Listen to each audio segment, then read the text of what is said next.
Now, that's a natural segue. When you look back over your life, who are the people who've been most influential, who've had the biggest impact on it? And I'd imagine it began with your family.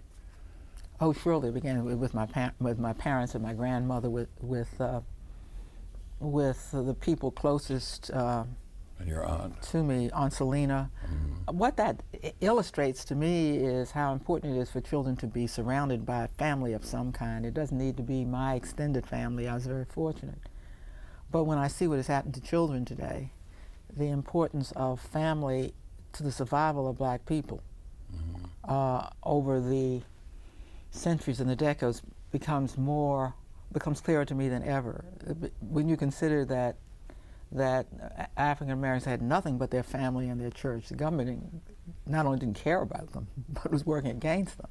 And you see what's happened to so many black children today. Then you have special appreciation for your own family. I was the oldest, and I was not the first grandchild. Selena's son was the first grandchild, but he was much older than I was. So for all intents and purposes, I was the first grandchild and treated as such, because it was these were old-fashioned black folks, that the first child had more responsibility and perhaps had greater attention paid to her. Because, you know, all I can say is I didn't have long for that, because Portia came along 13 months later. And Nellie, my third sister, I am not 3 years older than. It seems like my parents said, we joked, or my grandmother joked with my father that she knew what that was all about, these three children coming one after another. It was the attempt to get a boy, and they all failed, and he gave up. What did your parents in this extended family instruct you in? And I don't mean in the formal sense, now you better do this, you better do that. But what was the ethos in the family? Yeah, I think, you know, since everybody really, frankly, even today, get nurtured in the same core values, people go out and rob and steal, get nurtured in the same core values.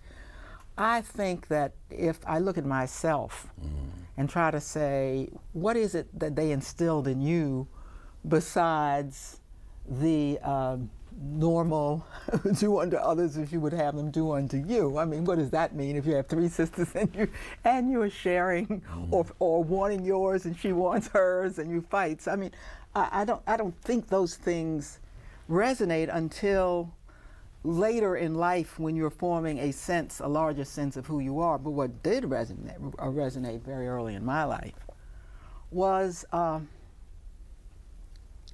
an early sense of leadership that I think came from being the first child. Now, I must say that I don't think my father or mother were responsible for this so much as my grandmother and my aunt. Their back door or their backyard somehow was on one street, faced our backyard. So we went back and forth all the time. And this psychologists think that first children are imbued with this anyway. This notion of being the first child, and the first child strives toward excellence. The first child believes that more is expected of her and the rest, and they cite all kinds of statistics to show that.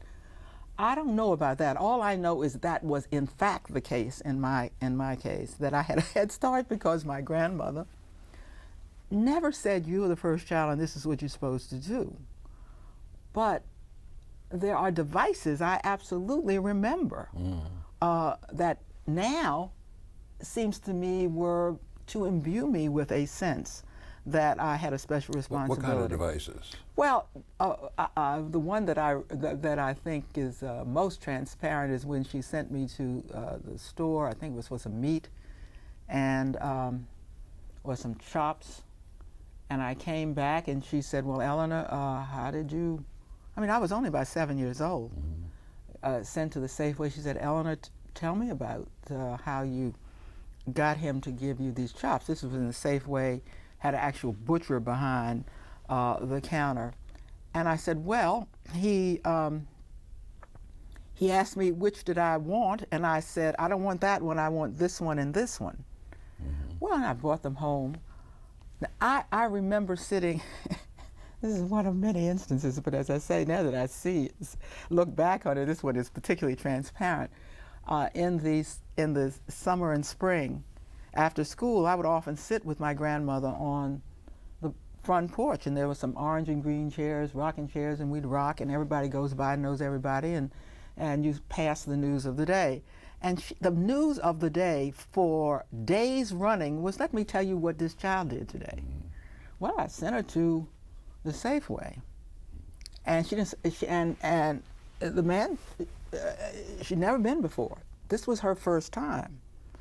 And when it came to choosing lamb chops, and you know how difficult that is to do, she would say, this is what the child said.